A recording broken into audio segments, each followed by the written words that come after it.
ألف لام ميم. ذلك الكتاب لا ريب فيه هدى للمتقين الذين يؤمنون بالغيب ويقيمون الصلاة ومما رزقناهم ينفقون والذين يؤمنون بما أنزل إليك وما أنزل من قبلك وبالآخرة هم يوقنون أولئك على هدى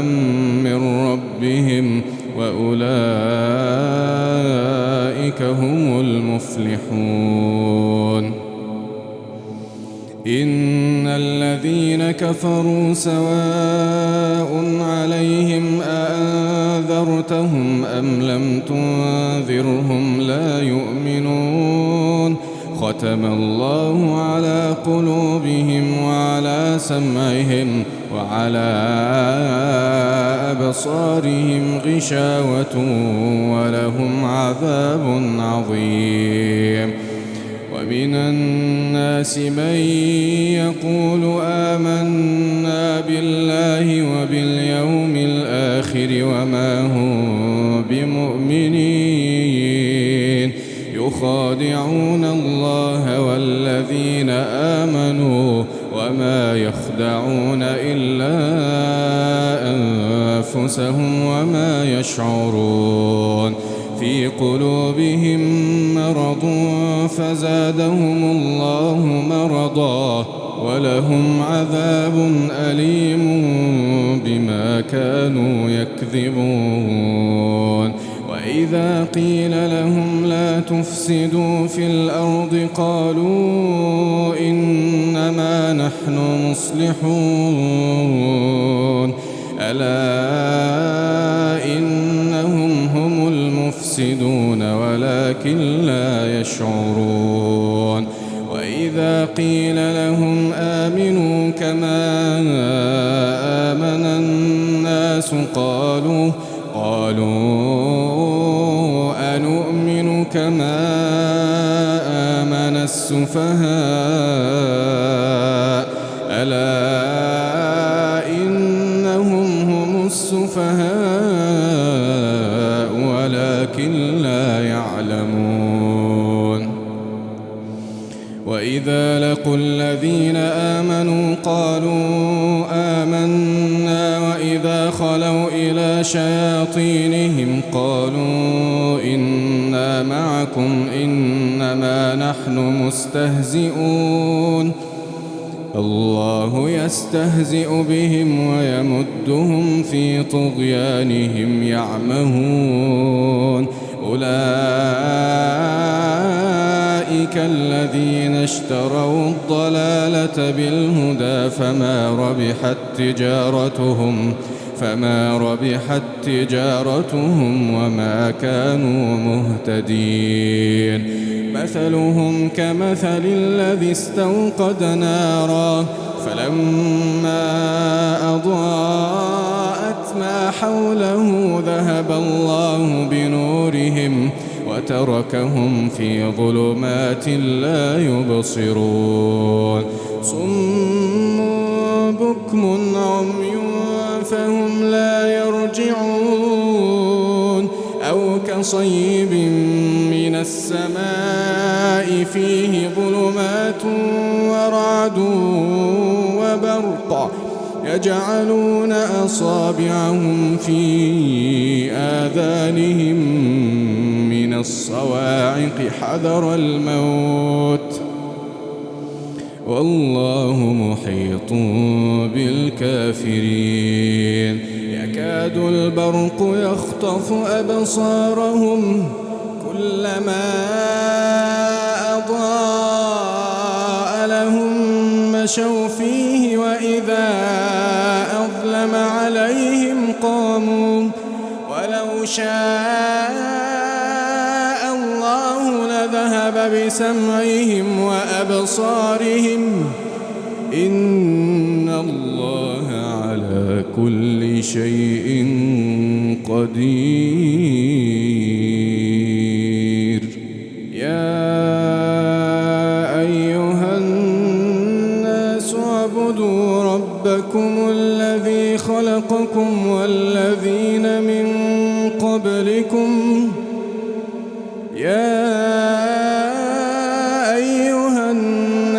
اعبدوا ربكم الذي خلقكم والذين من قبلكم لعلكم تتقون الذي جعل لكم الأرض فراشا والسماء بناء وأنزل من السماء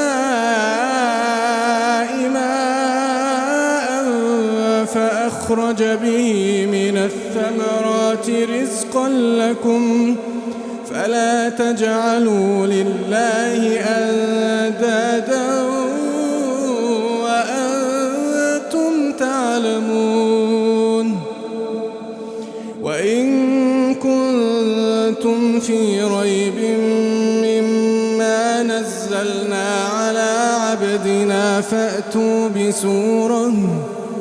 فأتوا بسورة من مثله ودعوا شهداءكم من دون الله إن كنتم صادقين فإن لم تفعلوا ولن تفعلوا فاتقوا النار التي وقودها الناس والحجارة أعدت للكافرين. وبشر الذين آمنوا وعملوا الصالحات أن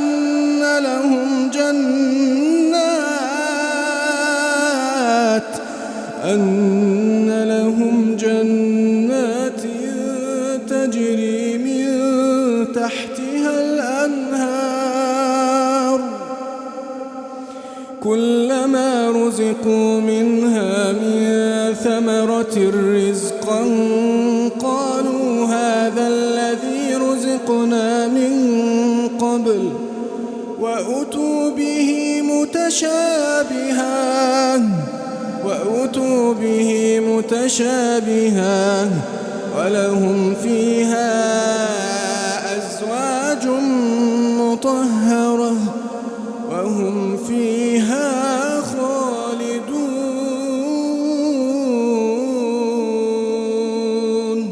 إن الله لا يستحيي أن يضرب مثلا ما بعوضة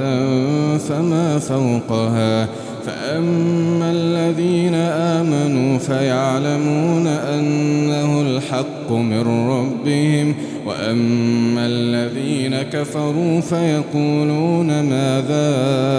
أراد الله بهذا مثلا يضل به كثيرا ويهدي به كثيرا وما يضل به إلا الفاسقين الذين ينقضون عهد الله من بعد ميثاقه ويقطعون ما أمر الله به أن يوصل ويفسدون في الأرض أولئك هم الخاسرون. كيف تكفرون بالله وكنتم أمواتا فأحياكم ثم يميتكم كيف تكفرون بالله وكنتم أمواتا فأحياكم ثم يميتكم ثم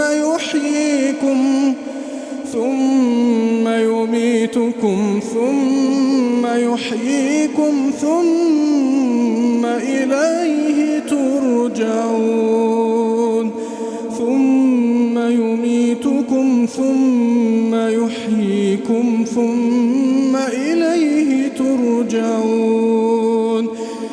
الذي خلق لكم ما في الأرض جميعا ثم استوى إلى السماء فسواهن 7 سماوات وهو بكل شيء عليم. وإذ قال ربك للملائكة إني جاعل في الأرض خليفة قالوا أتجعل فيها من يفسد فيها ويسفك الدماء ونحن نسبح بحمدك ونقدس لك قال إني أعلم ما لا تعلمون. وعلم آدم الأسماء كلها ثم عرضهم على الملائكة فقال أنبئوني بأسماء هؤلاء إن كنتم صادقين. قالوا سبحانك لا علم لنا إلا ما علمتنا إنك أنت العليم الحكيم. قال يا آدم أنبئهم بأسمائهم فلما أنبأهم بأسمائهم قال ألم أقل لكم إني أعلم غيب السماوات والأرض وأعلم ما تبدون وما كنتم تكتمون. وإذ قلنا للملائكة اسجدوا لآدم فسجدوا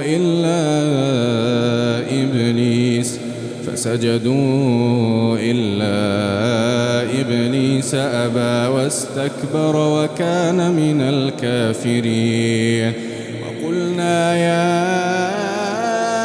آدم اسكن أنت وزوجك الجنة وكلا منها رغدا حيث شئتما ولا تقربا هذه الشجرة فتكونا من الظالمين. فأزلهما الشيطان عنها فأخرجهما مما كانا فيه وقلنا اهبطوا بعضكم لبعض عدو ولكم في الأرض مستقر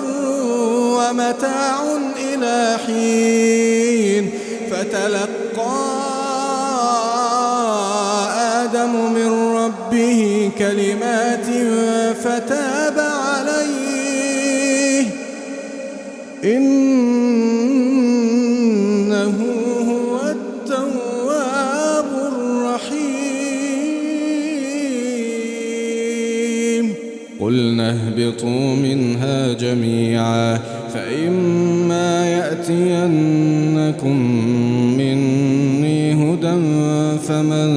تبع هداي فلا خوف عليهم ولا هم يحزنون. والذين كفروا وكذبوا بآياتنا أولئك أصحاب النار هم فيها خالدون. يا بني إسرائيل اذكروا نعمتي التي أنعمت عليكم وأوفوا بعهدي أوف بعهدكم وإياي فارهبون. وآمنوا بما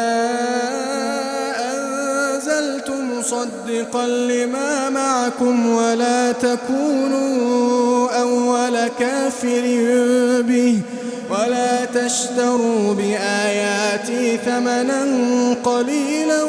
وإياي فاتقون. ولا تلبسوا الحق بالباطل وتكتموا الحق وأنتم تعلمون.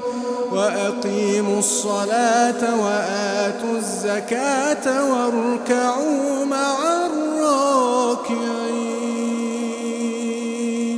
أتأمرون الناس بالبر وتنسون أنفسكم وأنتم تتلون الكتاب أفلا تعقلون واستعينوا بالصبر والصلاة وإنها لكبيرة إلا على الخاشعين الذين يظنون أنهم ملاقو ربهم وأنهم إليه راجعون. يا بني إسرائيل اذكروا نعمتي التي أنعمت عليكم وأني فضلتكم على العالمين. واتقوا يوما لا تجزي نفس عن نفس شيئا واتقوا يوما لا تجزي نفس عن نفس شيئا ولا يقبل منها شفاعة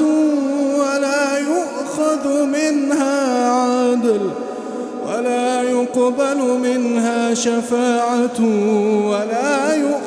منها عدل ولا هم ينصرون. وإذ نجيناكم من آل فرعون يسومونكم سوء العذاب يذبحون أبناءكم ويستحيون نساءكم وفي ذلكم بلاء من ربكم عظيم. وإذ فرقنا بكم البحر فأنجيناكم وأغرقنا آل فرعون وأنتم تنظرون. وإذ واعدنا موسى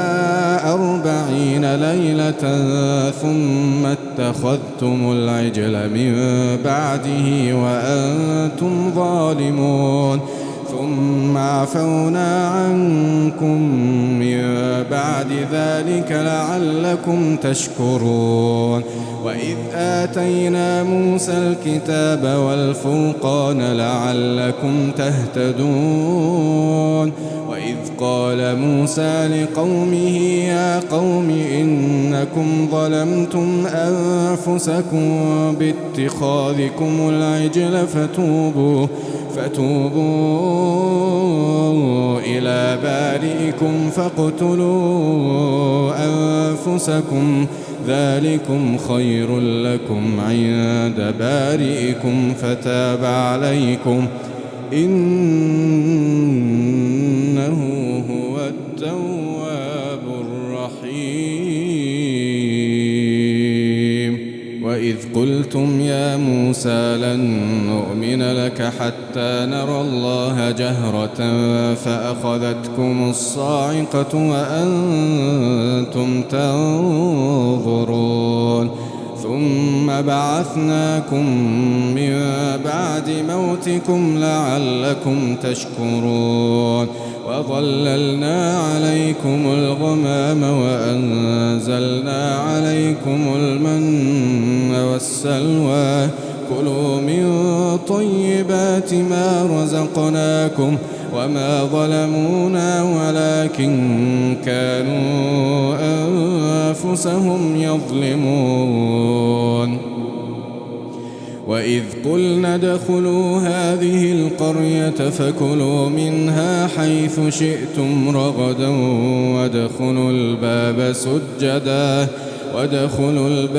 سجدا وقولوا حطة نغفر لكم خطاياكم وسنزيد المحسنين. فبدل الذين ظلموا قولا غير الذي قيل لهم فأنزلنا على الذين ظلموا رجزا من السماء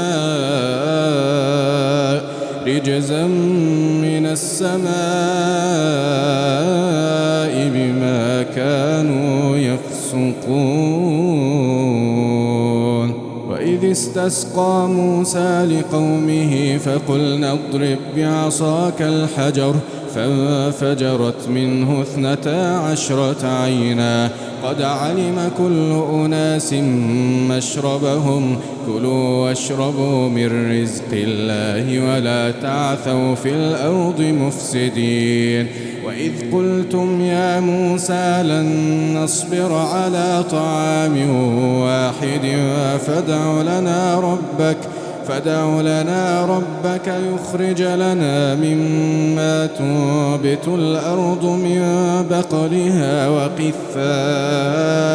وفومها وعدسها وبصلها قال أتستبدلون الذي هو أدنى بالذي هو خير اهبطوا مصرا فإن لكم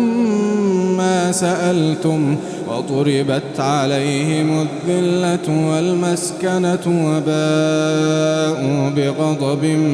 من الله ذلك بأنهم كانوا يكفرون بآيات الله ويقتلون النبيين بغير الحق ذلك بما عصوا وكانوا يعتدون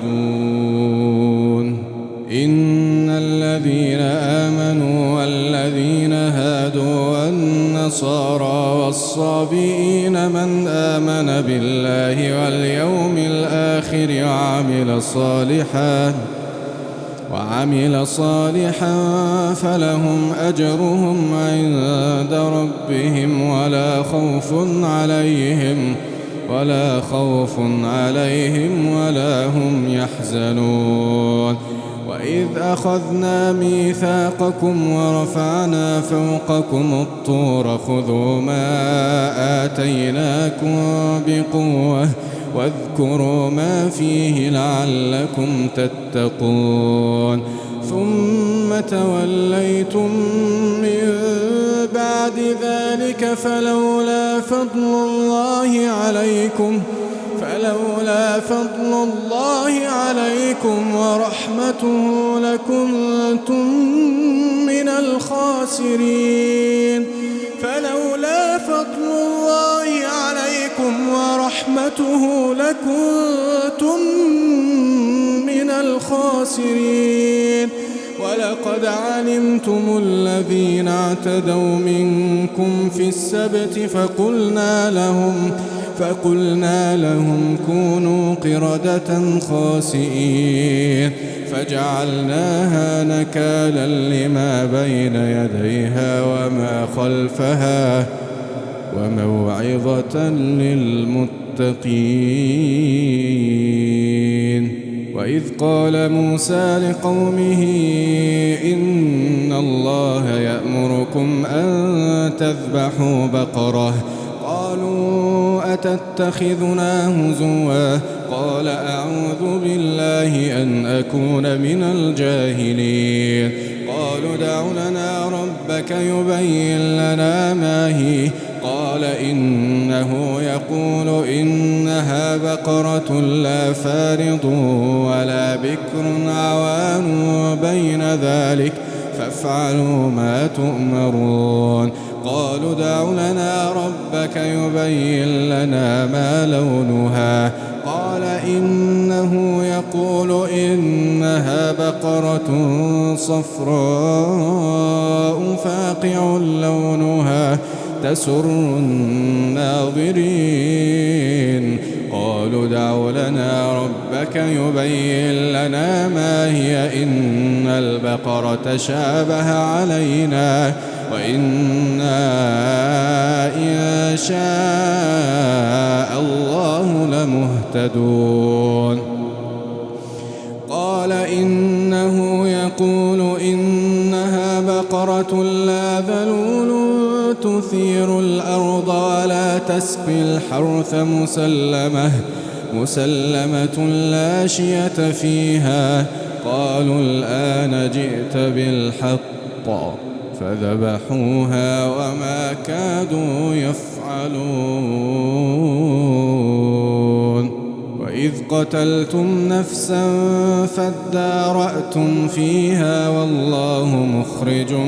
ما كنتم تكتمون فقلنا اضربوه ببعضها كذلك يحيي الله الموتى ويريكم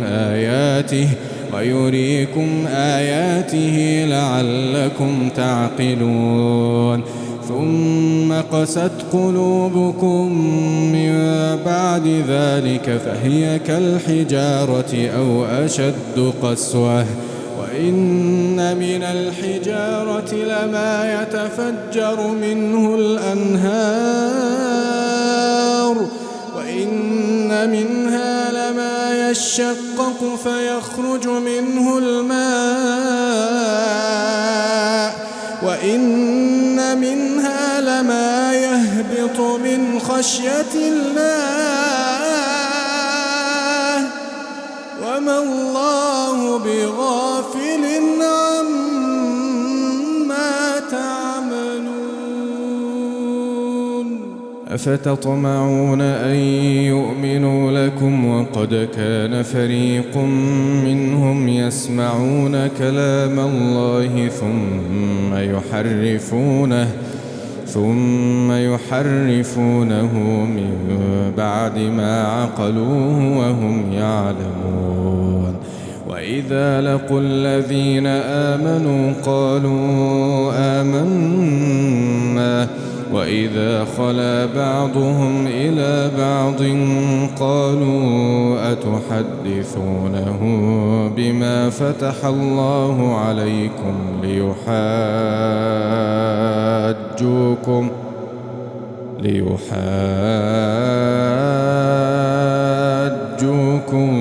به عند ربكم أفلا تعقلون أولا يعلمون أن الله يعلم ما يسرون وما يعلنون ومنهم أميون لا يعلمون الكتاب إلا أماني وإن هم إلا يظنون فويل للذين يكتبون الكتاب بأيديهم ثم يقولون هذا من عند الله ليشتروا به ثمنا قليلا فويل لهم مما كتبت أيديهم وويل لهم مما يكسبون وقالوا لن تمسنا النار إلا أياما معدودة قل أتخذتم عند الله عهدا فلن يخلف الله عهده أم تقولون على الله ما لا تعلمون بلى من كسب سيئة وأحاطت به خطيئته فأولئك أصحاب النار هم فيها خالدون والذين آمنوا وعملوا الصالحات أولئك أصحاب الجنة هم فيها خالدون وإذ أخذنا ميثاق بني إسرائيل لا تعبدون إلا الله وبالوالدين إحسانا وذي القربى واليتامى والمساكين وقولوا للناس حسنا وأقيموا الصلاة وآتوا الزكاة ثم توليتم إلا قليلا منكم وأنتم معرضون وإذ أخذنا ميثاقكم لا تسفكون دماءكم ولا تخرجون أنفسكم من دياركم ثم أقررتم وأنتم تشهدون ثم أنتم هؤلاء تقتلون أنفسكم وتخرجون فريقا منكم من ديارهم تظاهرون عليهم بالإثم والعدوان وإن يأتوكم أسارى تفادوهم وهو محرم عليكم إخراجهم أفتؤمنون ببعض الكتاب وتكفرون ببعض فما جزاء من يفعل ذلك منكم إلا خزي في الحياة الدنيا ويوم القيامة يردون إلى أشد العذاب وما الله بغافل عما تعملون أولئك الذين اشتروا الحياة الدنيا بالآخرة فلا يخفف عنهم العذاب ولا هم ينصرون ولقد آتينا موسى الكتاب وقفينا من بعده بالرسل وآتينا عيسى ابن مريم البينات وأيدناه بروح القدس أفكلما جاءكم رسول بما لا تهوى أنفسكم استكبرتم ففريقا كذبتم وفريقا تقتلون وقالوا قلوبنا غلف بل لعنهم الله بكفرهم فقليلا ما يؤمنون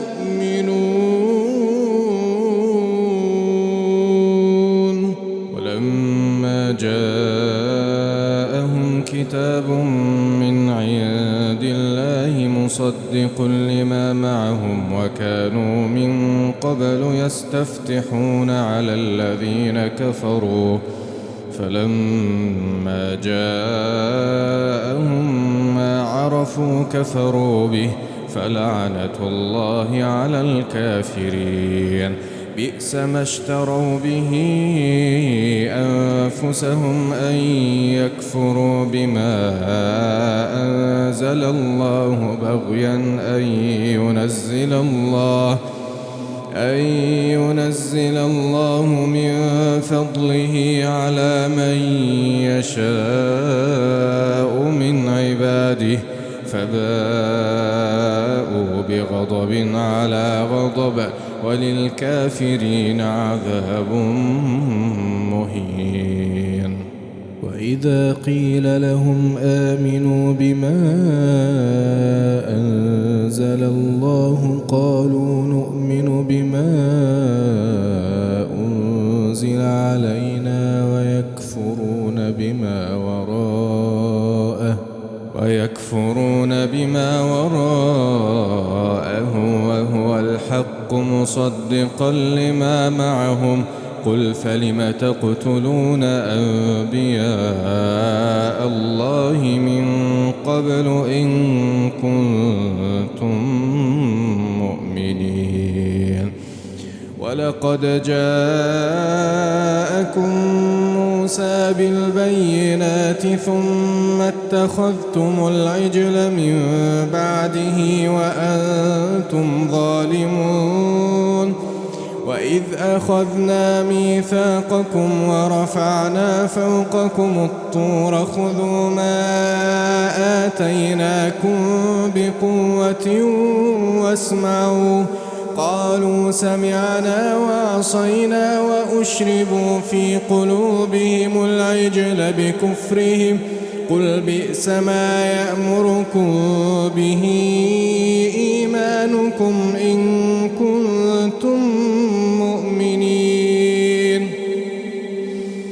قل إن كانت لكم الدار الآخرة عند الله خالصة من دون الناس فتمنوا الموت إن كنتم صادقين ولن يتمنوه أبدا بما قدمت أيديهم والله عليم بالظالمين ولتجدنهم أحرص الناس على حياة ومن الذين أشركوا يود أحدهم لو يعمر 1000 سنة وما هو بمزحزحه من العذاب أن يعمر والله بصير بما يعملون قل من كان عدوا لجبريل فإنه نزله على قلبك بإذن الله مصدقا لما بين يديه وهدى وبشرى للمؤمنين من كان عدوا لله وملائكته ورسله وجبريل وميكال فإن الله عدو للكافرين ولقد أنزلنا إليك آيات بينات وما يكفر بها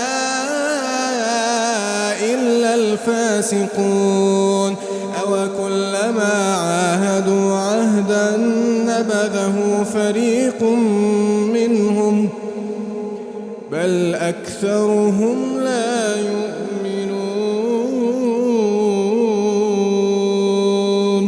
ولما جاءهم رسول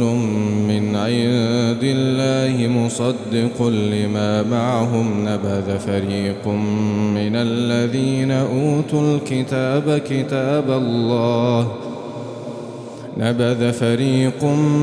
الذين أوتوا الكتاب كتاب الله وراء ظهورهم كأنهم لا يعلمون واتبعوا ما تتلو الشياطين على ملك سليمان وما كفر سليمان ولكن الشياطين كفروا يعلمون الناس السحر وما أنزل على الملكين ببابل هاروت وماروت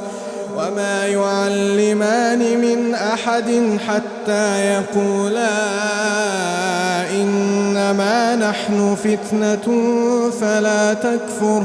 فيتعلمون منهما ما يفرقون به بين المرء وزوجه وما هم بضارين به من أحد إلا بإذن الله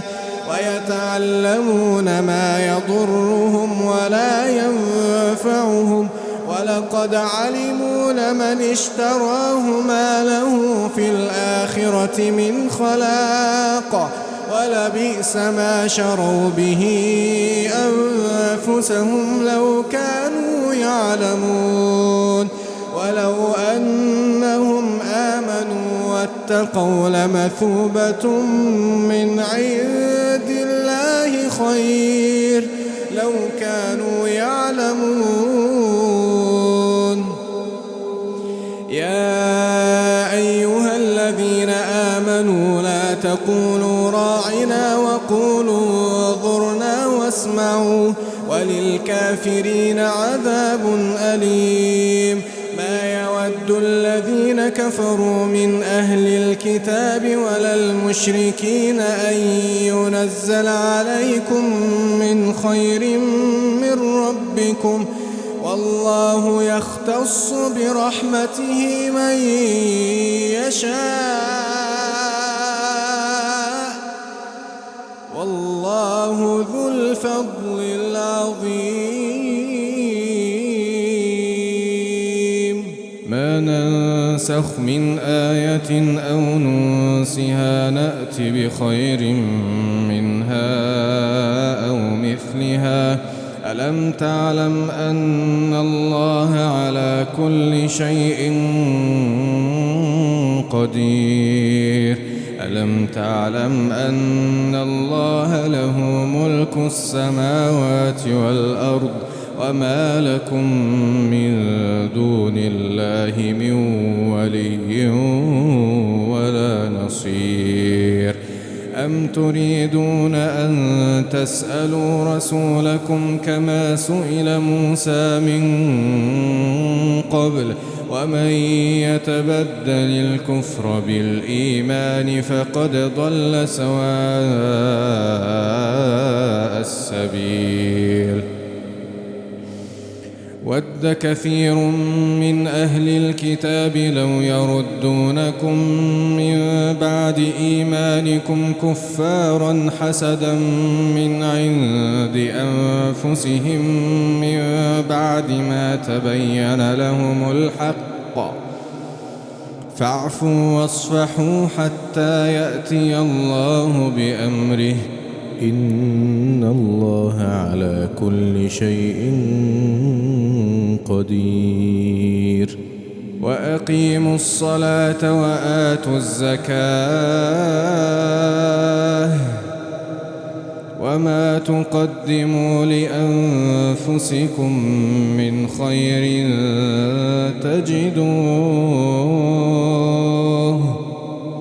تجدوه عند الله، إن الله بما تعملون بصير. وأقيموا الصلاة وآتوا الزكاة وما تقدموا لأنفسكم من خير تجدوه عند الله، وما تقدموا لأنفسكم من خير تجدوه عند الله، إن الله بما تعملون بصير. وقالوا لن يدخل الجنة إلا من كان هودا أو نصارى، تلك أمانيهم، قل هاتوا برهانكم إن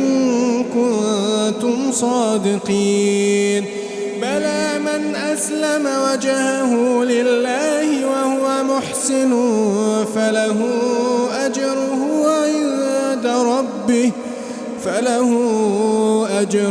عند ربه ولا خوف عليهم ولا هم يحزنون.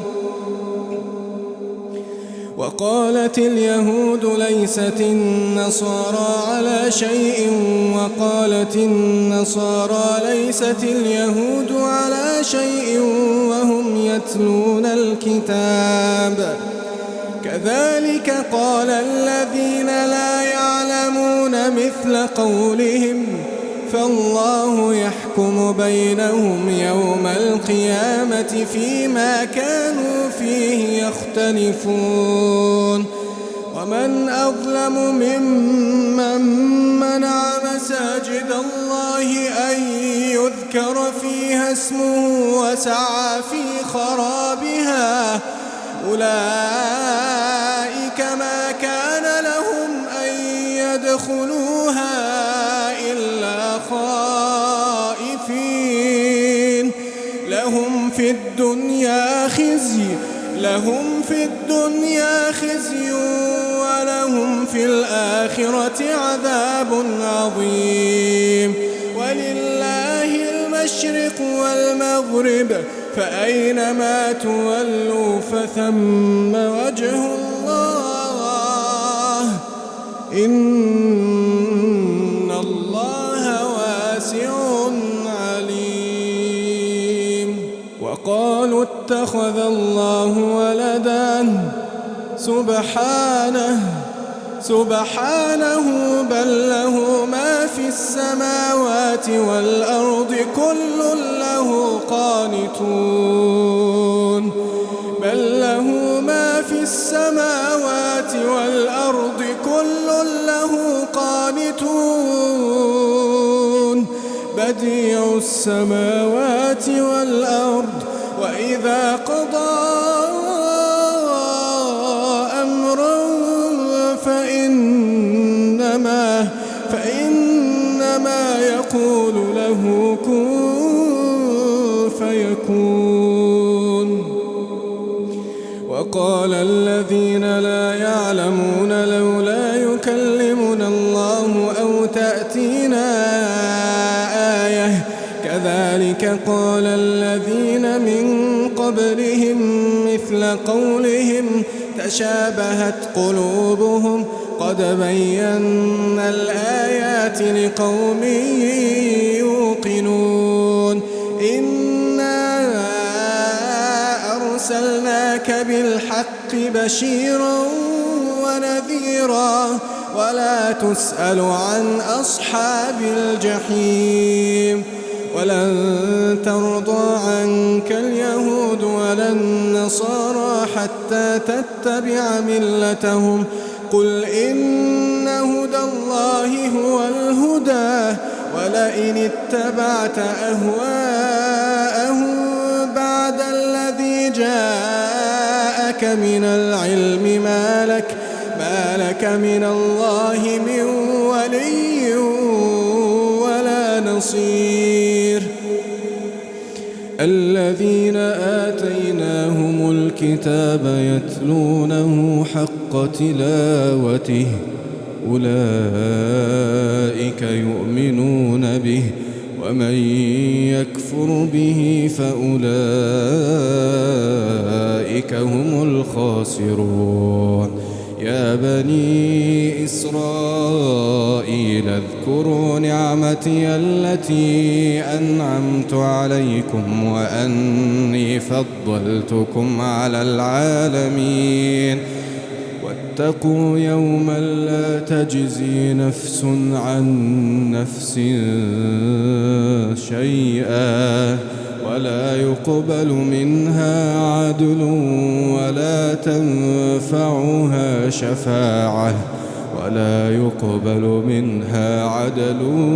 ولا تنفعها شفاعة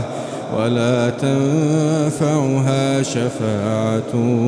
ولا هم ينصرون. وإذ ابتلى إبراهيم ربه بكلمات فأتمهن قال إني جاعلك للناس إماما قال ومن ذريتي قال لا ينال عهد الظالمين. وإذ جعلنا البيت مثابة للناس وأمنا واتخذوا من مقام إبراهيم مصلى وعهدنا إلى إبراهيم وإسماعيل أن طهر بيتي للطائفين والعاكفين والركع السجود. وإذ قال إبراهيم رب اجعل هذا بلدا آمنا وارزق أهله من الثمرات من آمن منهم بالله واليوم الآخر قال ومن كفر فأمتعه قليلا ثم أضطره إلى عذاب النار وبئس المصير. وإذ يرفع إبراهيم القواعد من البيت وإسماعيل ربنا تقبل منا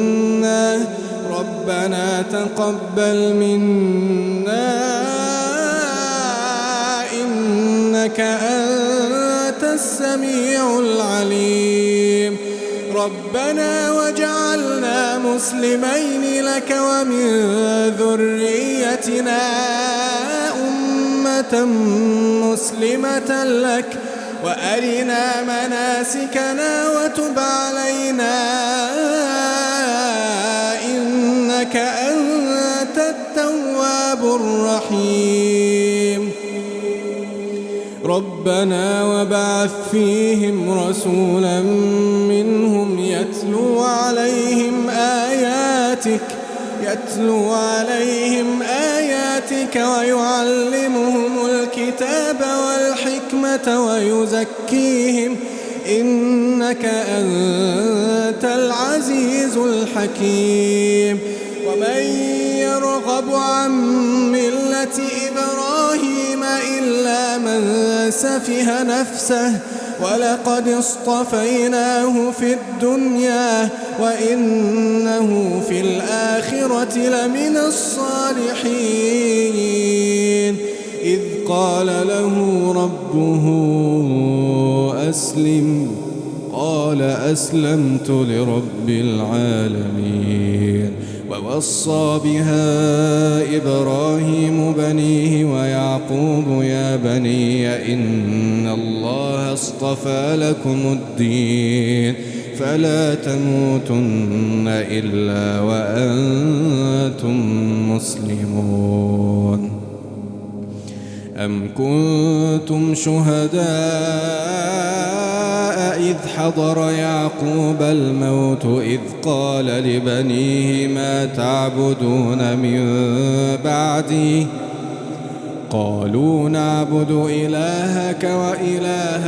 آبائك إبراهيم وإسماعيل وإسحاق إلها واحدا ونحن له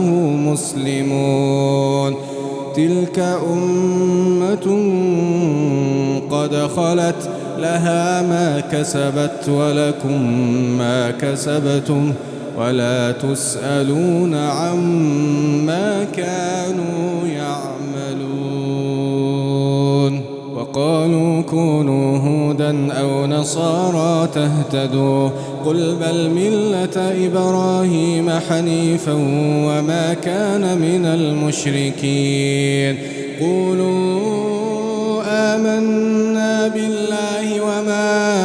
أنزل إلينا وما أنزل إلى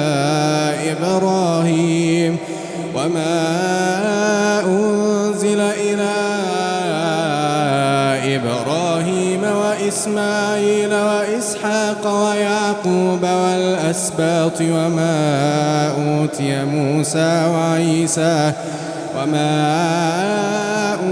موسى وعيسى وما أوتي النبيون من ربهم لا نفرق بين أحد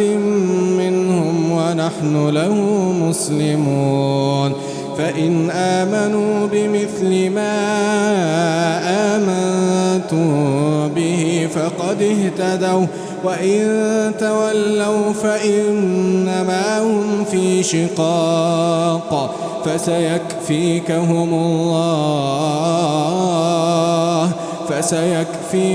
الله وهو السميع العليم صبغة الله ومن أحسن من الله صبغة ونحن له عابدون قل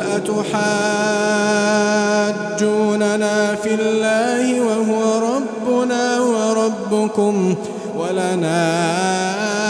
أعمالنا ولكم أعمالكم ونحن له مخلصون أم تقولون إن إبراهيم وإسماعيل وإسحاق ويعقوب والأسباط كانوا هودا أو نصارى قل أأنتم أعلم أم الله ومن أظلم ممن كتم شهادة عنده من الله وما الله بغافل عما تعملون تلك أمة قد خلت لها ما كسبت ولكم ما كسبتم ولا تسألون عما كانوا يعملون سيقول السفهاء من الناس ما ولاهم عن قبلتهم التي كانوا عليها قل لله المشرق والمغرب يهدي من يشاء إلى صراط مستقيم وكذلك جعلناكم أمة وسطا لتكونوا شهداء على الناس ويكون الرسول عليكم شهيدا وما جعلنا القبلة التي كنت عليها إلا لنعلم من يتبع الرسول ممن ينقلب على عقبيه وإن كانت لكبيرة إلا على الذين هدى الله وما كان الله ليضيع إيمانكم إن الله بالناس لرؤوف رحيم قد نرى تقلب وجهك في السماء فلنولينك قبلة ترضاها فول وجهك شطر المسجد الحرام وحيث ما كنتم فولوا وجوهكم شطره وإن الذين أوتوا الكتاب ليعلمون أنه الحق من ربهم وما الله بغافل عما يعملون ولئن أتيت الذين أوتوا الكتاب بكل آية ما تبعوا قبلتك وما أنت بتابع قبلتهم وما بعضهم بتابع قبلة بعض ولئن اتبعت أهواءهم من بعد ما جاءك من العلم إنك إذا لمن الظالمين الذين آتيناهم الكتاب يعرفونه كما يعرفون أبناءهم وإن فريقا منهم ليكتمون الحق وهم يعلمون الحق من ربك فلا تكونن من الممترين ولكل وجهة هو موليها فاستبقوا الخيرات أينما تكونوا يأت بكم الله جميعا إن الله على كل شيء قدير ومن حيث خرجت فول وجهك شطر المسجد الحرام وإنه للحق من ربك وما الله بغافل عما تعملون ومن حيث خرجت فول وجهك شطر المسجد الحرام وحيث ما كنتم فولوا وجوهكم شطره لئلا يكون للناس عليكم حجة إلا الذين ظلموا منهم فلا تخشوهم واخشوني ولأتم نعمتي عليكم ولعلكم تهتدون كما أرسلنا فيكم رسولا منكم يتلو عليكم آياتنا ويزكيكم ويعلمكم الكتاب والحكمة ويعلمكم ما لم تكونوا تعلمون فاذكروني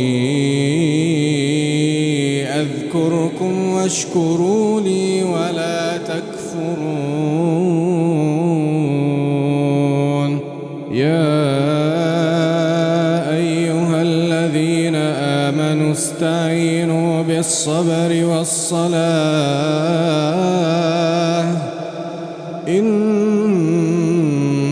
الله مع الصابرين ولا تقولوا لمن يقتل في سبيل الله أموات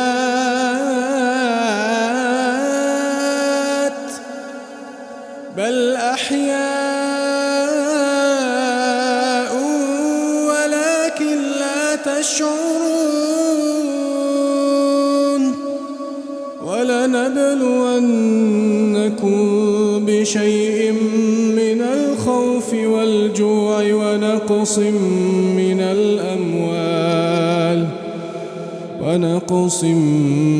من الأموال والأنفس والثمرات وبشر الصابرين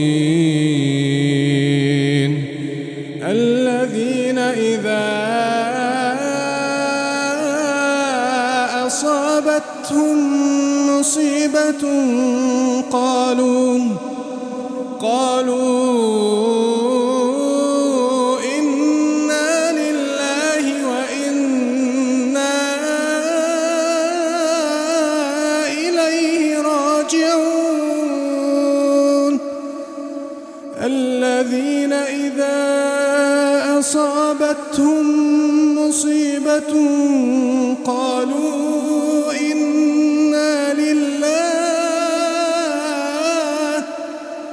قالوا إنا لله وإنا إليه راجعون أولئك عليهم صلوات من ربهم ورحمة وأولئك هم المهتدون إن الصفا والمروة من شعائر الله فمن حج البيت أو اعتمر فلا جناح عليه أن يطوف بهما ومن تطوع خيرا فإن الله شاكر عليم إن الذين يكتمون ما أنزلنا من البينات والهدى من بعد ما بيناه للناس في الكتاب أولئك يلعنهم الله ويلعنهم اللاعنون إلا الذين تابوا وأصلحوا وبينوا فأولئك أتوب عليهم وأنا التواب الرحيم إن الذين كفروا وماتوا وهم كفار أولئك عليهم لعنة الله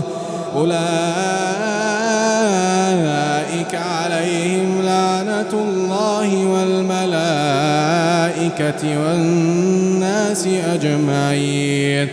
خالدين فيها لا يخفف عنهم العذاب ولا هم ينظرون وإلهكم إله واحد لا إله إلا هو الرحمن الرحيم إن في خلق السماوات والأرض واختلاف الليل والنهار والفلك التي تجري في البحر بما ينفع الناس والفلك التي تجري في البحر بما ينفع الناس وما أنزل الله من السماء من ماء فأحيا به الأرض بعد موتها وبث فيها من كل دابة وتصريف الرياح والسحاب المسخر بين السماء والأرض لآيات لقوم يعقلون. ومن الناس من يتخذ من دون الله أندادا يحبونهم كحب الله والذين آمنوا أشد حبا لله ولو يرى الذين ظلموا إذ يرون العذاب أن القوة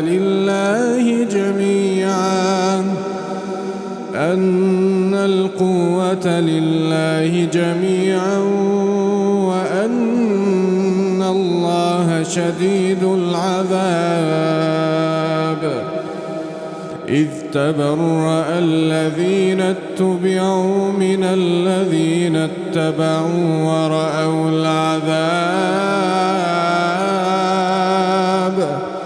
ورأوا العذاب وتقطعت بهم الأسباب. وقال الذين اتبعوا لو أن لنا كرة فنتبرأ منهم كما تبرؤوا منا كذلك يريهم الله أعمالهم حسرات عليهم وما هم بخارجين من النار.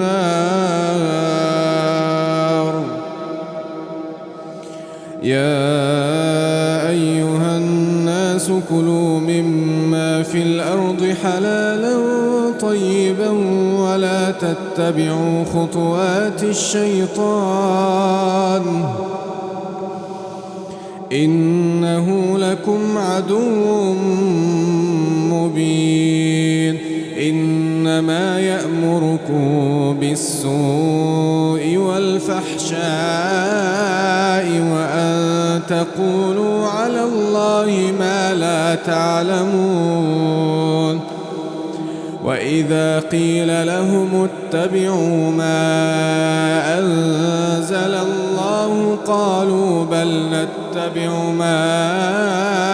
ألفينا عليه آباءنا أولو كان آباؤهم لا يعقلون شيئا ولا يهتدون. ومثل الذين كفروا كمثل الذي ينعق بما لا يسمع إلا دعاء ونداء صم بكم عمي فهم لا يعقلون. يا أيها الذين آمنوا كلوا من طيبات ما رزقناكم واشكروا لله إن كنتم إياه تعبدون. إنما حرم عليكم الميتة والدم ولحم الخنزير وما أهل به لغير الله فمن اضطر غير باغ ولا عاد فلا إثم عليه إن الله غفور رحيم. إن الذين يكتمون ما أنزل الله من الكتاب ويشترون به ثمنا قليلا أولئك ما يأكلون في بطونهم إلا النار ولا يكلمهم الله يوم القيامة ولا يزكيهم ولهم عذاب أليم أولئك الذين اشتروا الضلالة بالهدى والعذاب بالمغفرة فما أصبرهم على النار ذلك بأن الله نزل الكتاب بالحق وإن الذين اختلفوا في الكتاب لفي شقاق بعيد ليس البر أن تولوا وجوهكم قبل المشرق والمغرب ولكن البر من آمن بالله واليوم الآخر والملائكة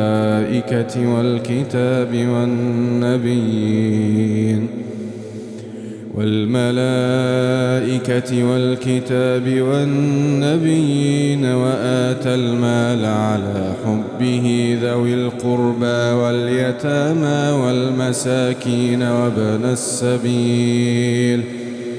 والسائلين وفي الرقاب وأقام الصلاة وآتى الزكاة والموفون بعهدهم إذا عاهدوا والصابرين في البأساء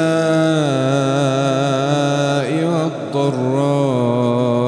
وحين البأس أولئك الذين صدقوا وأولئك هم المتقون يا أيها الذين آمنوا كتب عليكم القصاص في القتلى الحر بالحر والعبد بالعبد والأنثى بالأنثى فمن عفي له من أخيه شيء فاتباع بالمعروف وأداء إليه بإحسان ذلك تخفيف من ربكم ورحمة فمن اعتدى بعد ذلك فله عذاب أليم ولكم في القصاص حياة يا أولي الألباب لعلكم تتقون كتب عليكم إذا حضر أحدكم الموت إن ترك خيرا الوصية للوالدين والأقربين بالمعروف حقا على المتقين فمن بدله بعدما سمعه فإنما إثمه على الذين يبدلونه إن الله سميع عليم فمن خاف من موص جنفا أو إثما فأصلح بينهم فلا إثم عليه إن الله غفور رحيم يا أيها الذين آمنوا كتب عليكم الصيام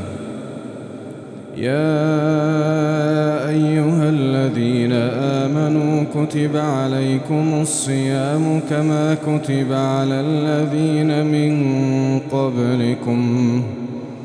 كما كتب على الذين من قبلكم لعلكم تتقون أياما معدودات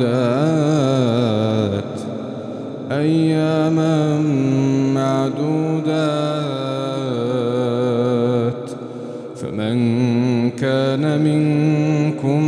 مريضا أو على سفر فعدة من أيام أخر وعلى الذين يطيقونه فدية طعام مسكين، فمن تطوع خيرا فهو خير له، وأن تصوموا خير لكم إن كنتم تعلمون. شهر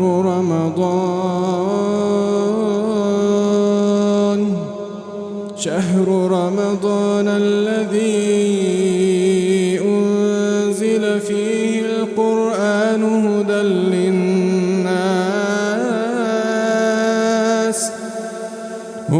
للناس وبينات من الهدى والفرقان، فمن شهد منكم الشهر فليصمه، ومن كان مريضا أو على سفر فعدة من أيام أخر، يريد الله بكم اليسر ولا يريد بكم العسر، ولتكملوا العدة ولتكبروا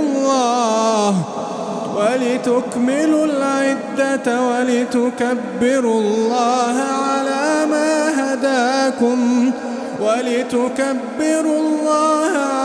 ما هداكم ولعلكم تشكرون. وإذا سألك عبادي عني فإني قريب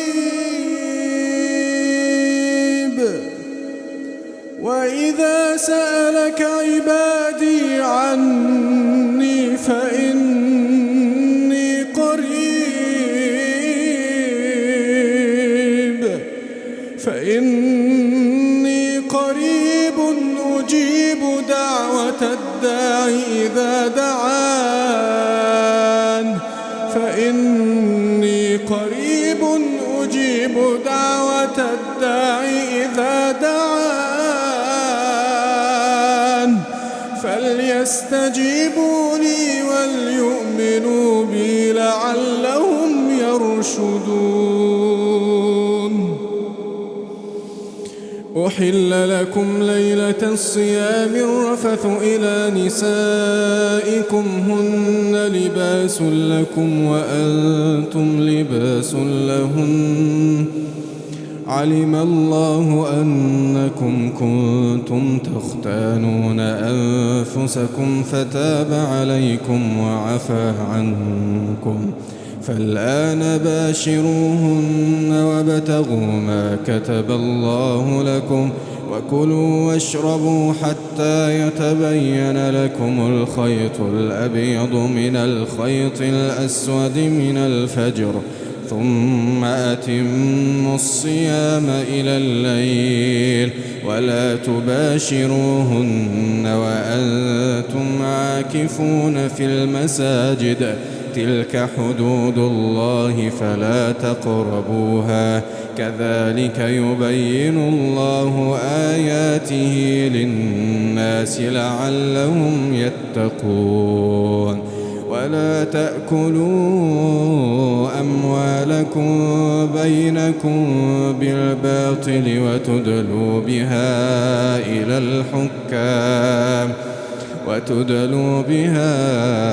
إلى الحكام لتأكلوا فريقا من أموال الناس بالإثم وأنتم تعلمون. يسألونك عن الأهلة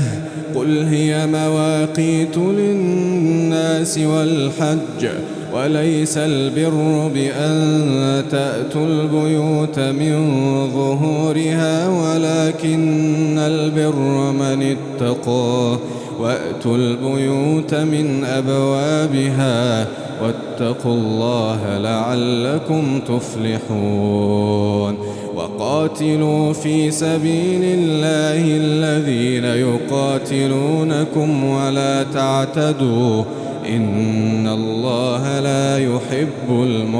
المعتدين. واقتلوهم حيث ثقفتموهم وأخرجوهم من حيث أخرجوكم والفتنة أشد من القتل ولا تقاتلوهم عند المسجد الحرام حتى يقاتلوكم فيه فإن قاتلوكم فاقتلوهم كذلك جزاء الكافرين فإن ينتهوا فإن الله غفور رحيم وقاتلوهم حتى لا تكون فتنة ويكون الدين لله فإن انتهوا فلا عدوان إلا على الظالمين الشهر الحرام بالشهر الحرام والحرمات قصاص فمن اعتدى عليكم فاعتدوا عليه بمثل ما اعتدى عليكم واتقوا الله واعلموا أن الله مع المتقين وأنفقوا في سبيل الله ولا تلقوا بأيديكم إلى التهلكة وأحسنوا إن الله يحب المحسنين وأتموا الحج والعمرة لله فإن أحصرتم فما استيسر من الهدي ولا تحلقوا رؤوسكم حتى يبلغ الهدي محله فمن كان منكم مريضا أو به أذى من رأسه ففدية من صيام أو صدقة أو نسك فإذا أمنتم فمن تمتع بالعمرة إلى الحج فما استيسر من الهدي فمن لم يجد فصيام 3 أيام في الحج و7 إذا رجعتم تلك 10 كاملة ذلك لمن لم يكن أهله حاضر المسجد الحرام واتقوا الله واعلموا أن الله شديد العقاب الحج أشهر معلومات فمن فرض فيهن الحج فلا رفث ولا فسوق ولا جدال في الحج وما تفعلوا من خير يعلمه الله وتزودوا فإن خير الزاد التقوى واتقون يا أولي الألباب ليس عليكم جناح أن تبتغوا فضلا من ربكم فإذا أفضتم من عرفات فاذكروا الله عند المشعر الحرام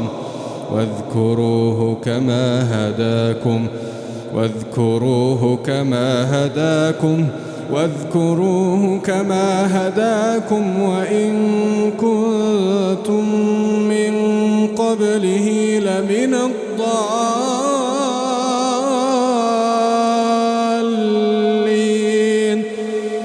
واذكروه كما هداكم وإن كنتم من قبله لمن الضالين ثم أفيضوا من حيث أفاض الناس واستغفروا الله إن الله غفور رحيم فإذا قضيتم مناسككم فاذكروا الله كذكركم آباءكم أو أشد ذكرا فمن الناس من يقول ربنا آتنا في الدنيا وما له في الآخرة من خلاق ومنهم من يقول ربنا آتنا في الدنيا حسنة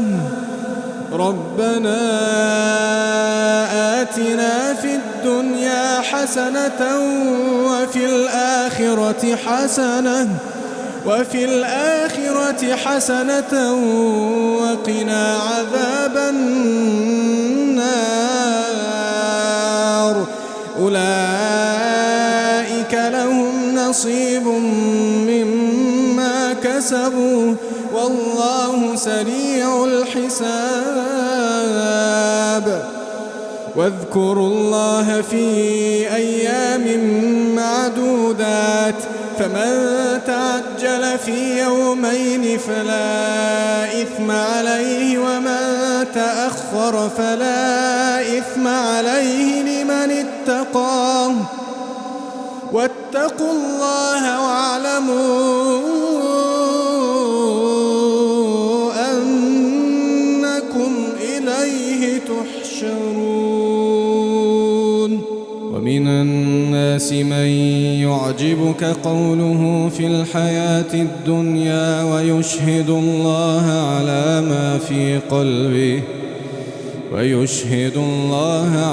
ما في قلبه وهو ألد الخصام وإذا تولى سعى في الأرض ليفسد فيها ويهلك الحرث والنسل والله لا يحب الفساد وإذا قيل له اتق الله أخذته العزة بالإثم فحسبه جهنم ولبئس المهاد ومن الناس من يشري نفسه ابتغاء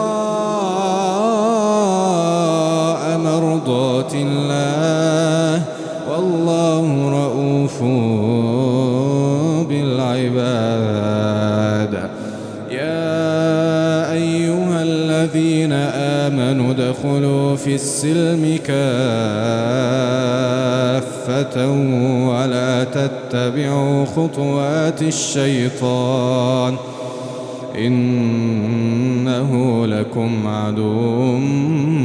مبين فإن زللتم من بعد ما جاءتكم البينات فاعلموا أن الله عزيز حكيم هل ينظرون إلا أن يأتيهم الله في ظلل من الغمام والملائكة وقضي الأمر وإلى الله ترجع الأمور سل بني إسرائيل كم آتيناهم من آية بينة ومن يبدل نعمة الله من بعد ما جاءته فإن الله شديد العقاب زين للذين كفروا الحياة الدنيا ويسخرون من الذين آمنوا والذين اتقوا فوقهم يوم القيامة والله يرزق من يشاء بغير حساب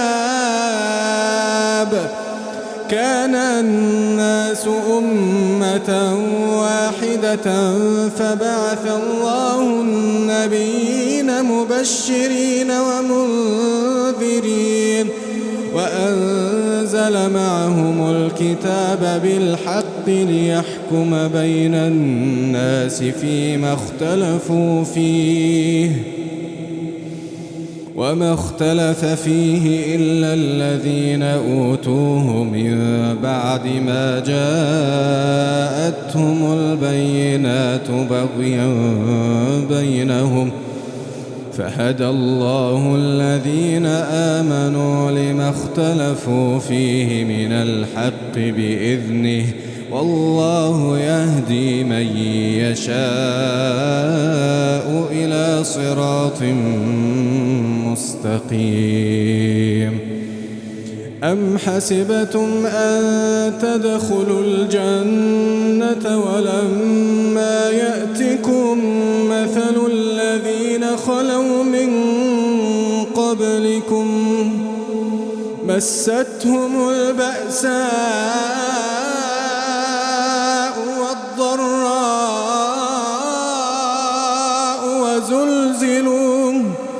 وزلزلوا حتى يقول الرسول والذين آمنوا معه متى نصر الله وزلزلوا حتى يقول الرسول والذين آمنوا معه متى نصر الله ألا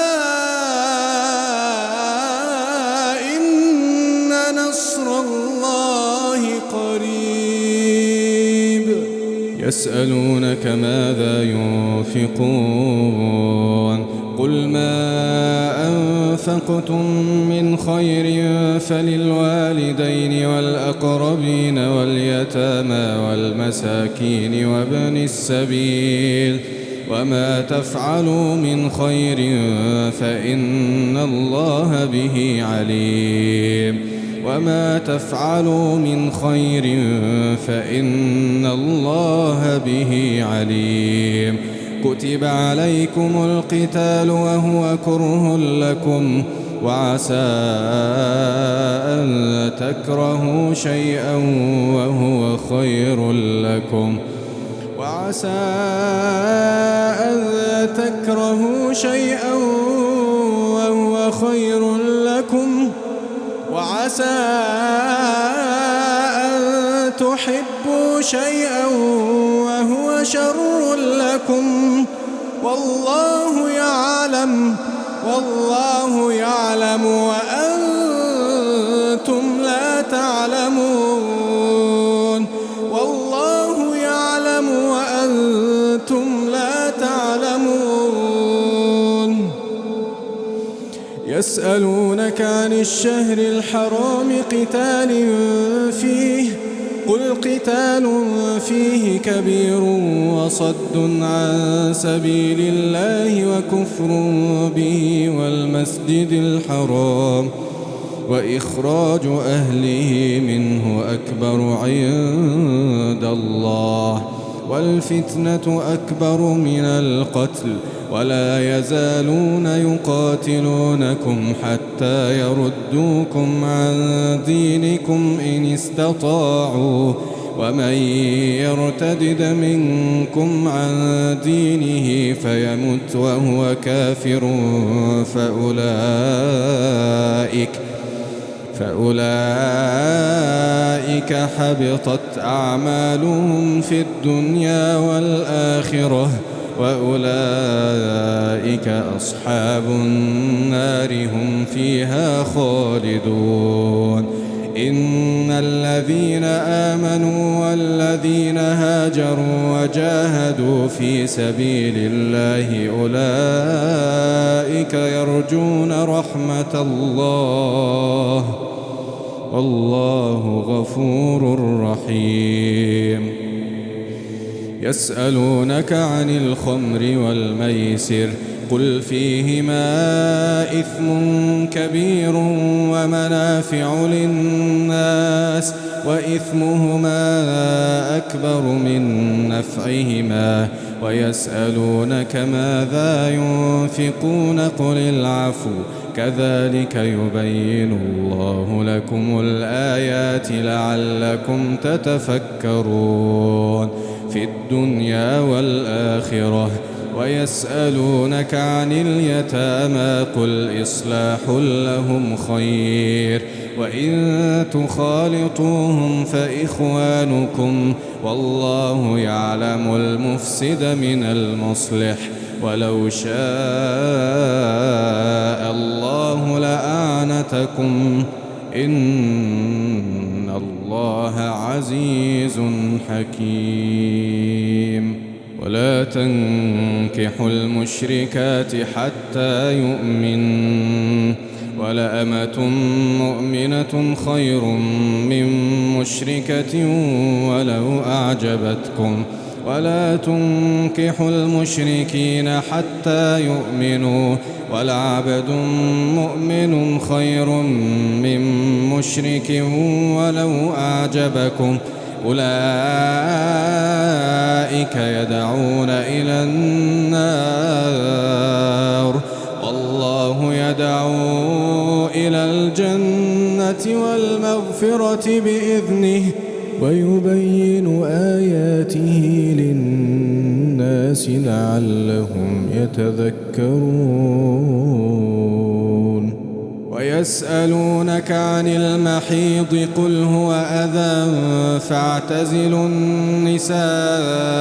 في المحيض ولا تقربوهن حتى يطهرن فإذا تطهرن فأتوهن من حيث أمركم الله إن الله يحب التوابين ويحب المتطهرين نساؤكم حرث لكم فأتوا حرثكم أنى شئتم وقدموا لأنفسكم واتقوا الله واعلموا أنكم ملاقوه وبشر المؤمنين ولا تجعلوا الله عرضة لأيمانكم أن تبروا وتتقوا وتصلحوا بين الناس والله سميع عليم لا يؤاخذكم الله باللغو في أيمانكم ولكن يؤاخذكم بما كسبت قلوبكم والله غفور حليم للذين يؤلون من نسائهم تربص 4 أشهر فإن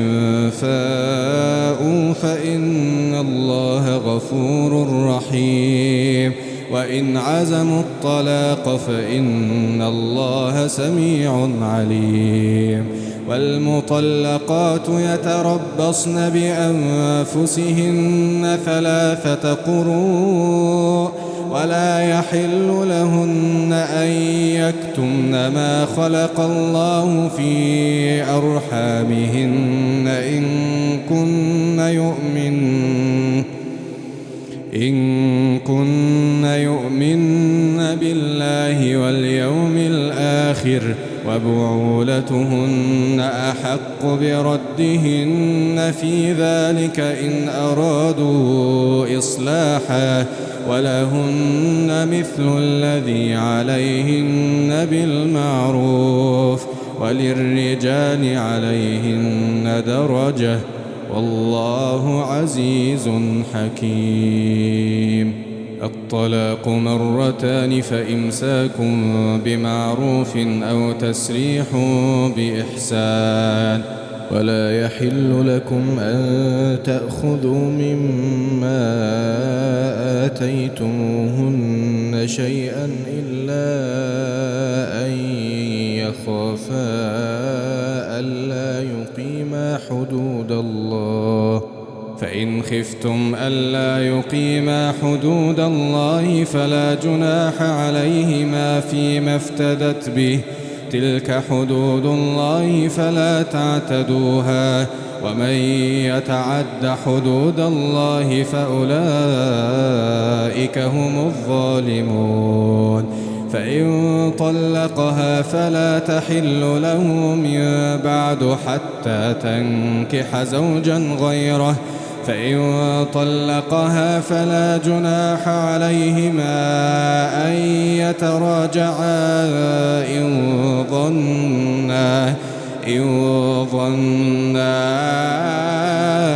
أن يقيما حدود الله، وتلك حدود الله يبينها لقوم يعلمون. وإذا طلقتم النساء فبلغن أجلهن فأمسكوهن بمعروف أو سرحوهن بمعروف، ولا تمسكوهن ضرارا لتعتدوا، ومن يفعل ذلك فقد ظلم نفسه. ولا تتخذوا آيات الله هزوا، واذكروا نعمة الله عليكم وما أنزل عليكم من الكتاب والحكمة يعظكم به، واتقوا الله واعلموا أن الله بكل شيء عليم. وإذا طلقتم النساء فبلغن أجلهن فلا تعضلوهن أن ينكحن أزواجهن إذا تراضوا بينهم بالمعروف، ذلك يوعظ به من كان منكم يؤمن بالله واليوم الآخر، ذلكم أزكى لكم وأطهر، والله يعلم وأنتم لا تعلمون. والوالدات يرضعن أولادهن حولين كاملين لمن أراد أن يتم الرضاعة، وعلى المولود له رزقهن وكسوتهن بالمعروف، لا تكلف نفس إلا وسعها، لا تضار والدة بولدها ولا مولود له بولده، وعلى الوارث مثل ذلك، فإن أرادا فصالا عن تراض منهما وتشاور فلا جناح عليهما. وإن أردتم أن تسترضعوا أولادكم فلا جناح عليكم إذا سلمتم ما آتيتم بالمعروف، واتقوا الله واعلموا أن الله بما تعملون بصير. والذين يتوفون منكم ويذرون أزواجا يتربصن بأنفسهن 4 أشهر وعشرا، فإذا بلغن أجلهن فلا جناح عليكم فيما فعلن في أنفسهن بالمعروف، والله بما تعملون خبير. ولا جناح عليكم فيما عرضتم به من خطبة النساء أو أكننتم في أنفسكم، علم الله أنكم ستذكرونهن ولكن لا تواعدوهن سرا إلا أن تقولوا قولا معروفا، ولا تعزموا عقدة النكاح حتى يبلغ الكتاب أجله، واعلموا أن الله يعلم ما في أنفسكم فاحذروه، واعلموا أن الله غفور حليم. لا جناح عليكم إن طلقتم النساء ما لم تمسوهن أو تفرضوا لهن فريضة، ومتعوهن على الموسع قدره وعلى المقتر قدره متاعا بالمعروف، حقا على المحسنين. وإن طلقتموهن من قبل أن تمسوهن وقد فرضتم لهن فريضة فنصف ما فرضتم إلا أن يعفون أو يعفو الذي بيده عقدة النكاح وأن تعفوا أقرب للتقوى ولا تنسوا الفضل بينكم إن الله بما تعملون بصير. حافظوا على الصلوات والصلاة الوسطى وقوموا لله قانتين. فإن خفتم فرجالا أو ركبانا فإذا أمنتم فاذكروا الله كما علمكم ما لم تكونوا تعلمون. والذين يتوفون منكم ويذرون أزواجا وصية لأزواجهم متاعا إلى الحول غير إخراج فإن خرجن فلا جناح عليكم فيما فعلن في أنفسهن من معروف والله عزيز حكيم. وللمطلقات متاع بالمعروف حقا على المتقين كذلك يبين الله لكم آياته لعلكم تعقلون. ألم تر إلى الذين خرجوا من ديارهم وهم ألوف حذر الموت فقال لهم الله موتوا ثم أحياهم إن الله لذو فضل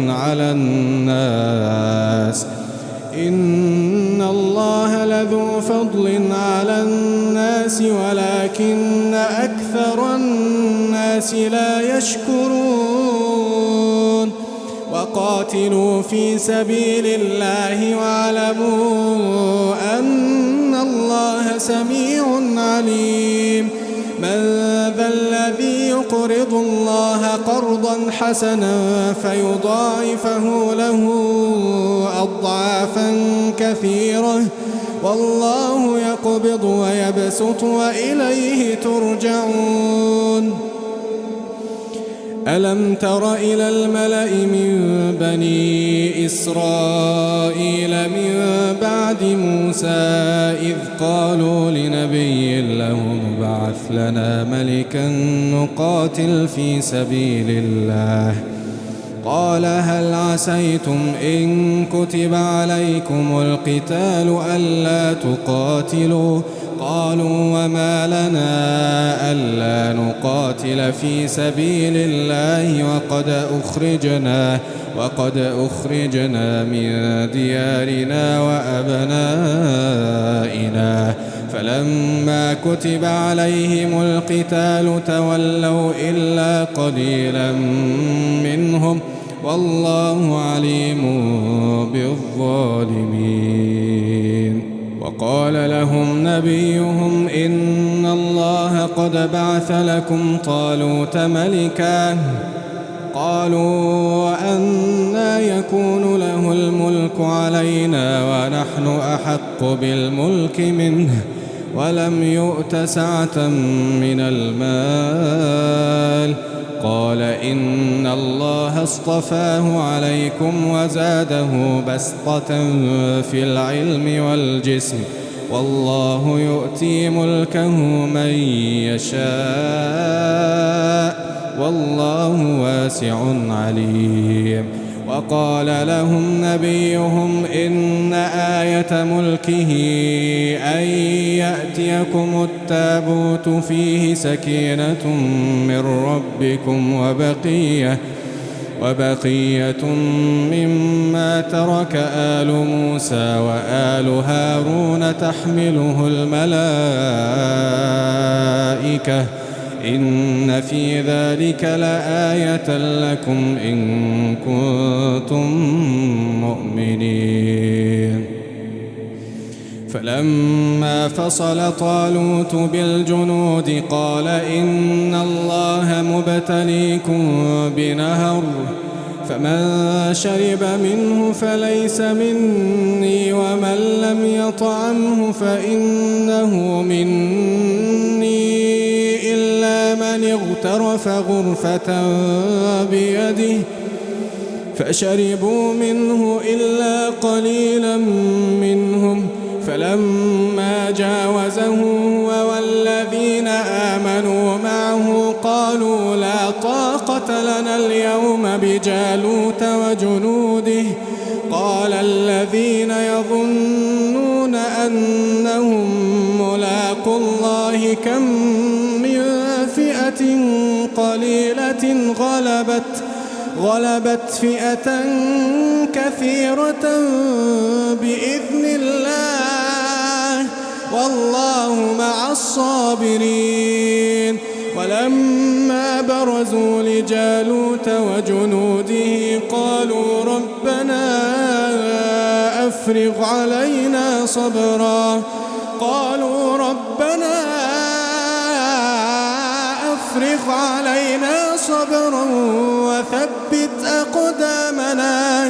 وثبت أقدامنا وانصرنا على القوم الكافرين فهزموهم بإذن الله. وقتل داود جالوت وآتاه الله الملك والحكمة وعلمه مما يشاء ولولا دفع الله الناس بعضهم ببعض لفسدت الأرض ولكن الله ذو فضل على العالمين.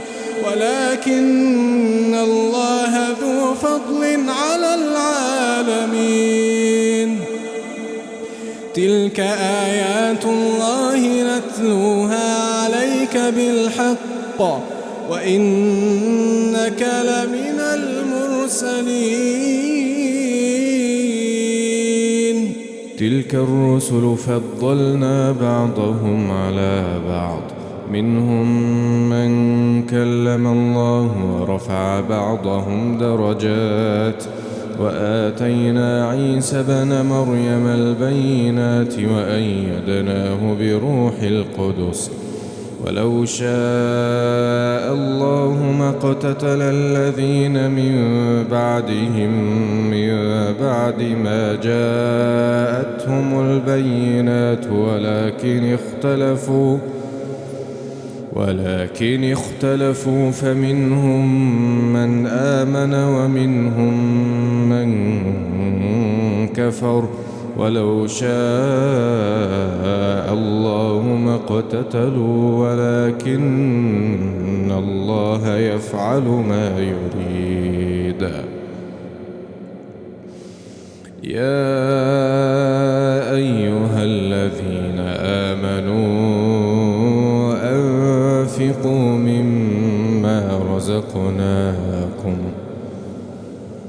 أنفقوا مما رزقناكم من قبل أن يأتي يوم لا بيع فيه ولا خلة ولا شفاعة والكافرون هم الظالمون. الله لا إله إلا هو الحي القيوم لا تأخذه سنة ولا نوم له ما في السماوات وما في الأرض من ذا الذي يشفع عنده إلا بإذنه يعلم ما بين أيديهم وما خلفهم ولا يحيطون بشيء من علمه إلا بما شاء وسع كرسيه السماوات والأرض ولا يؤوده حفظهما وهو العلي العظيم. لا إكراه في الدين قد تبين الرشد من الغي، فمن يكفر بالطاغوت ويؤمن بالله فقد استمسك بالعروة الوثقى لا انفصام لها، والله سميع عليم. الله ولي الذين آمنوا يخرجهم من الظلمات إلى النور، والذين كفروا أولياؤهم الطاغوت يخرجونهم من النور إلى الظلمات، أولئك أصحاب النار هم فيها خالدون. ألم تر إلى الذي حاج إبراهيم في ربه أن آتاه الله الملك، إذ قال إبراهيم ربي الذي يحيي ويميت، قال أنا أحيي وأميت. قال إبراهيم فإن الله يأتي بالشمس من المشرق فأت بها من المغرب، فبهت الذي كفر والله لا يهدي القوم الظالمين. أو كالذي مر على قرية وهي خاوية على عروشها قال أنى يحيي هذه الله بعد موتها، فأماته الله 100 عام ثم بعثه، قال كم لبثت؟ قال لبثت يوما أو بعض يوم، قال بل لبثت 100 عام فانظر إلى طعامك وشرابك لم يتسنه، وانظر إلى حمارك ولنجعلك آية للناس، وانظر إلى العظام كيف ننشزها ثم نكسوها لحما، فلما تبين له قال أعلم أن الله على كل شيء قدير. وإذ قال إبراهيم رب أرني كيف تحيي الموتى، قال أولم تؤمن؟ قال بلى ولكن ليطمئن قلبي. قال فخذ 4 من الطير فصرهن إليك ثم اجعل على كل جبل منهن جزءا ثم دعهن يأتينك سعيا، واعلم أن الله عزيز حكيم. مثل الذين ينفقون أموالهم في سبيل الله كمثل حبة أنبتت 7 سنابل في كل سنبلة 100 حبة، والله يضاعف لمن يشاء والله واسع عليم. الذين ينفقون أموالهم في سبيل الله ثم لا يتبعون ما أنفقوا منا ولا أذى لهم أجرهم عند ربهم ولا خوف عليهم ولا هم يحزنون. قول معروف ومغفرة خير من صدقة يتبعها أذى، والله غني حليم. يا أيها الذين آمنوا لا تبطلوا صدقاتكم بالمن والأذى كالذي ينفق ماله رئاء الناس ولا يؤمن بالله واليوم الآخر فمثله كمثل صفوان عليه تراب فأصابه وابل فتركه صلدا لا يقدرون على شيء مما كسبوا والله لا يهدي القوم الكافرين. ومثل الذين ينفقون أموالهم ابتغاء مرضات الله وتثبيتا من أنفسهم كمثل جنة بربوة أصابها وابل فآتت أكلها ضعفين فإن لم يصبها وابل فطل والله بما تعملون بصير. أيود أحدكم أن تكون له جنة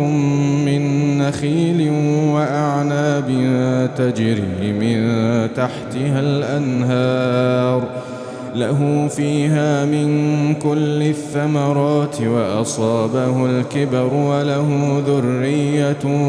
ضعفاء فأصابها إعصار فيه نار فاحترقت كذلك يبين الله لكم الآيات لعلكم تتفكرون. يا أيها الذين آمنوا أنفقوا من طيبات ما كسبتم ومما أخرجنا لكم من الأرض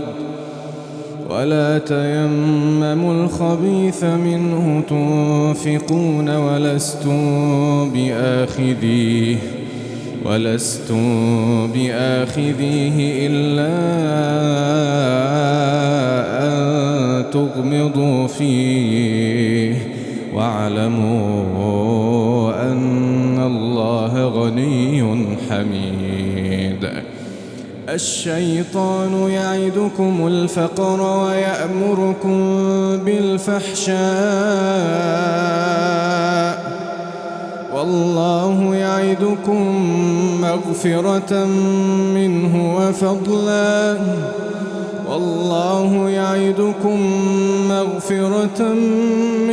وفضلا والله واسع عليم. يؤتي الحكمة من يشاء ومن يؤت الحكمة فقد أوتي خيرا كثيرا وما يذكر إلا أولو الألباب. وما أنفقتم من نفقة أو نذرتم من نذر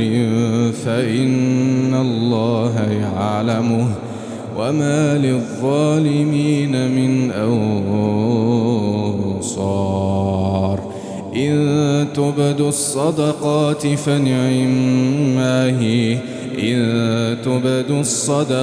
فنعما هي وإن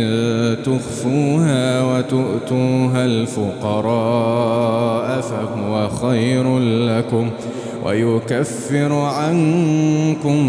من سيئاتكم والله بما تعملون خبير. ليس عليك هداهم ولكن الله يهدي من يشاء وما تنفقوا من خير فلأنفسكم وما تنفقون إلا ابتغاء وجه الله وما تنفقوا من خير يوفى إليكم يوفى إليكم وأنتم لا تظلمون. للفقراء الذين أحصروا في سبيل الله لا يستطيعون ضربا في الأرض يحسبهم الجاهل أغنياء من التعفف تعرفهم بسيماهم لا يسألون الناس إلحافا وما تنفقوا من خير فإن الله به عليم. الذين ينفقون أموالهم بالليل والنهار سرا وعلانية فلهم أجرهم عند ربهم ولا خوف عليهم ولا هم يحزنون. الذين يأكلون الربا لا يقومون إلا كما يقوم الذي يتخبطه الشيطان من المس ذلك بأنهم قالوا إنما البيع مثل الربا وأحل الله البيع وحرم الربا فمن جاءه موعظة من ربه فانتهى فله ما سلف وأمره إلى الله ومن عاد فأولئك أصحاب النار هم فيها خالدون. يمحق الله الربا ويربي الصدقات والله لا يحب كل كفار أثيم. إن الذين آمنوا وعملوا الصالحات وأقاموا الصلاة وآتوا الزكاة لهم أجرهم عند ربهم ولا خوف عليهم ولا هم يحزنون. يا أيها الذين آمنوا اتقوا الله وذروا ما بقي من الربا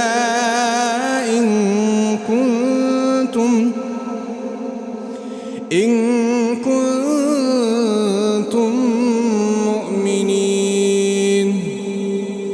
فإن لم تفعلوا فأذنوا بحرب من الله ورسوله وإن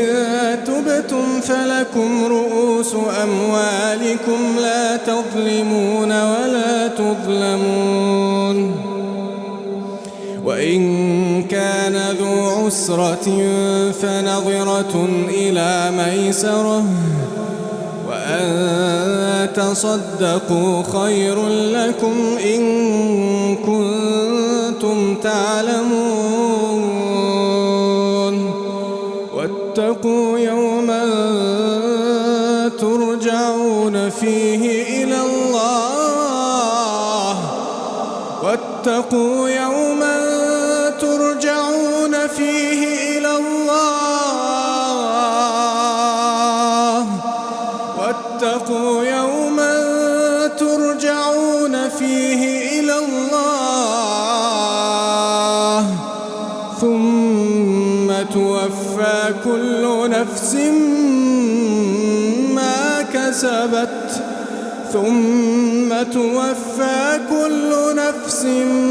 ما كسبت وهم لا يظلمون. يا أيها الذين آمنوا إذا تداينتم بدين إلى أجل مسمى فاكتبوه وليكتب بينكم كاتب بالعدل ولا يأب كاتب أن يكتب كما علمه الله فليكتب وليملل الذي عليه الحق وليتق الله ربه ولا يبخس منه شيئا، فإن كان الذي عليه الحق سفيها أو ضعيفا أو لا يستطيع أن يمل هو فليملل وليه بالعدل، واستشهدوا شهيدين من رجالكم، فإن لم يكونا رجلين فرجل وامرأتان ممن ترضون من الشهداء أن تضل إحداهما فتذكر إحداهما الأخرى، ولا يأبى الشهداء إذا ما دعوا، ولا تسأموا أن تكتبوه صغيرا أو كبيرا إلى أجله، ذلكم أقسط عند الله وأقوم للشهادة وأدنى ألا ترتابوا، إلا أن تكون تجارة حاضرة تديرونها بينكم فليس عليكم جناح ألا تكتبوها، وأشهدوا إذا تبايعتم ولا يضار كاتب ولا شهيد، وإن تفعلوا فإنه فسوق بكم، واتقوا الله ويعلمكم الله والله بكل شيء عليم. وإن كنتم على سفر ولم تجدوا كاتبا فرهان مقبوضة، فإن أمن بعضكم بعضا فليؤد الذي ائتمن أمانته وليتق الله ربه ولا تكتموا الشهادة، ومن يكتمها فإنه آثم قلبه والله بما تعملون عليم. لله ما في السماوات وما في الأرض، وإن تبدوا ما في أنفسكم أو تخفوه يحاسبكم به الله فيغفر لمن يشاء ويعذب من يشاء، والله على كل شيء قدير. آمن الرسول بما أنزل إليه من ربه والمؤمنون كل آمن بالله وملائكته وكتبه ورسله لا نفرق بين أحد من رسله وقالوا سمعنا وأطعنا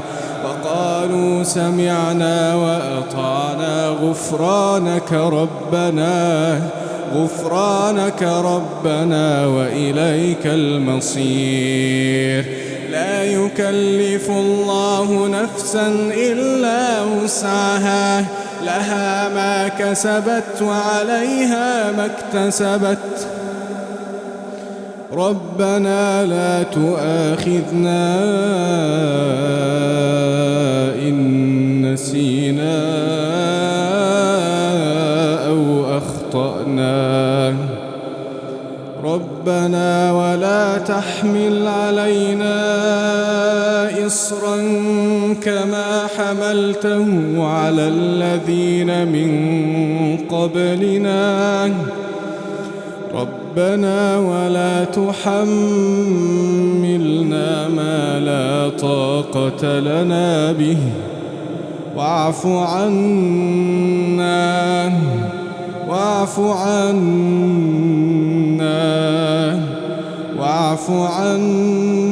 واغفر منا وارحمنا، أنت مولانا، واعف عنا واغفر لنا وارحمنا، أنت مولانا، أنت مولانا، فانصرنا على القوم الكافرين.